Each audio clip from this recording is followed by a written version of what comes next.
That entire manufacturing floor was built in 8 days. All their machines were passively cooled. Ryan, the CEO of the main company, who was 28, by the way, he committed on the live stream to adding the chamber heater for the final production units. When you guys see the manufacturing floor of Fibreseek, that entire manufacturing floor was built in 8 days. It was fast. days. So China shut down from the 1st through the 9th. And that's when they built the manufacturing floor for Fibreseek. 8 days or 9 days, I guess. And the way manufacturing is set up, it is efficient. It is well oiled. There's every single thing had a place. Like the carts had squares where they went. Each of the build plates had markings of where they went. And then the assembly lines for the machines were actual assembly lines. They look like Delrin or HDPE turntables that were on a belt system, so that one person would do the exact same movement all the time. And so you get very efficient at doing it. And this is the kind of stuff, to me, that shows Chinese manufacturing being what it is. And Fibreseek doesn't have a lot of employees. They have like 100, 150 employees, but they were 30 employees last year. So they've grown quite a bit. And a lot of these employees were making the Anisoprint machines, which are the huge continuous fiber machines that they make. They're rebranding to Fibreseek for their consumer division. So it's, well, we were saying it wrong the whole time as Anisoprint. It's not. It's Anisoprint, like anisotropic and 3D printing.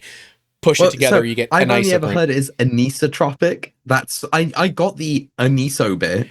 I'm like, oh, it's anisotropic. I'm like, oh no, it's anisotropic. Yeah, anisotropic. Tuan, who's the CEO of the Americas, is, to say he is an SME is not doing him justice. He is the largest content creator for 3D printing on LinkedIn, of all places. He's got like 45,000 followers on LinkedIn. I knew him from the Z Corp days. We knew a lot of the same people at Z Corp. He then worked for Objet and Stratasys. I think he worked for 3D Systems for a little bit. The man knows his shit, right? Suffice to say, he knows his shit. And it is obvious in the way that he is assisting this company in building up. And, you know, still, I have to make certain that we discuss that, yeah, they're going Kickstarter. They are a real Kickstarter, right? They've never done a machine this small before. So I think this is fair. I think this is fair. But still, it is a Kickstarter. There is no guarantee of those products shipping. However, there were like 100 machines on the shelves in some various level of testing when we saw them. All their machines were passively cooled. Ryan, the CEO of the main company, who is 28, by the way, he's very smart for his age. He's 28, they said. I could have that wrong, but I'm almost positive they said 28. He committed on the live stream to adding the chamber heater for the final production units. All the units we saw didn't have chamber heaters. And so they are still in the midst of making upgrades and changes and things like that to this machine. And that gives me a lot of hope, because like a lot of small companies that do Kickstarters, they don't do anything until the money comes in. They're trusting that things are going to go well. Enough people are going to back it. Yeah, this seems like the other way around. Like they're going to do it either way. Yes. And that's one of the good things about it, is they wouldn't have spooled this all up and started production without. But like, they're hitting the things that I'd like to see. Yes, it's a proprietary continuous fiber, but it's only proprietary because they're the only ones making it. Assuming somebody else can copy their continuous fiber, they don't stop you from using other people's materials. It is an open materials library for the rest of the machine, including any of the material that you add continuous fiber to. The continuous fiber is added coaxially. So it comes out of the continuous fiber nozzle with the continuous fiber already in it. So that's a really, really nice touch versus other brands out there that just shove the continuous fiber into like the top of the filament.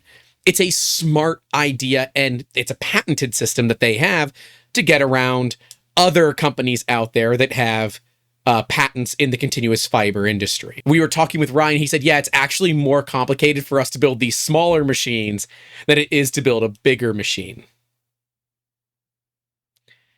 Is that true, Jacob? Did you find building C2 more difficult than C1?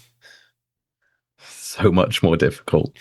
So one of the things is like space and efficiency when you get smaller become bigger in terms of what you can and can't. Like, the only thing that becomes easier when you become smaller is your belt path doesn't matter as much. That's fair. The big complication. And belt stretching becomes less of a problem. But other than that, like, you have less space to fit all your hardware, and you need your heaters, you need your motors, you need your belt path, you need your tensioners, you need your electronics, you need your power supply. Like, these are all things that take up quite a lot of space. And then you have to keep it in a nice, small, neat package. It does become a challenge. Like, literally. So, for example, Construct 2, I did make it harder on myself. Oh, what a surprise.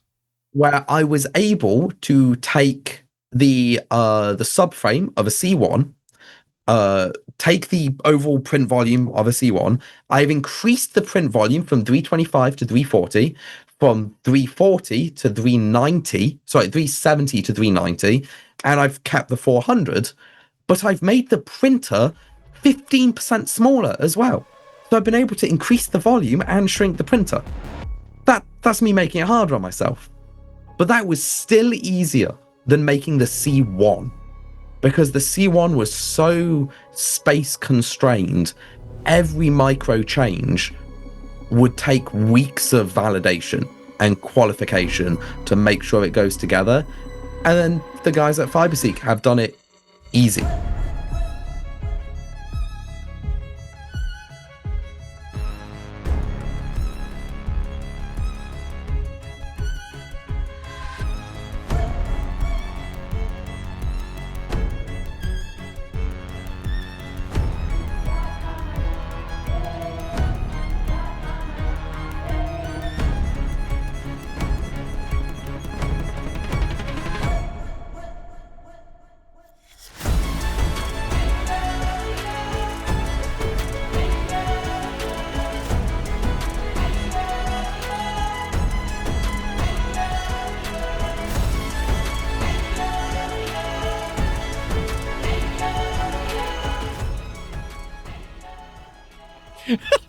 Yeah, like those. So we were two foreigners walking around the non-foreigner area of Shanghai, and we were sat down, just like waiting for our Didi, and like a police officer on a little moped came up and was just staring at us for a while.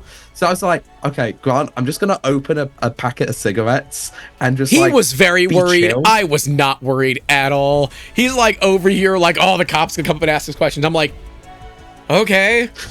Like, what do I care? Like, what do I care if getting harassed by police? Welcome to America, Jacob.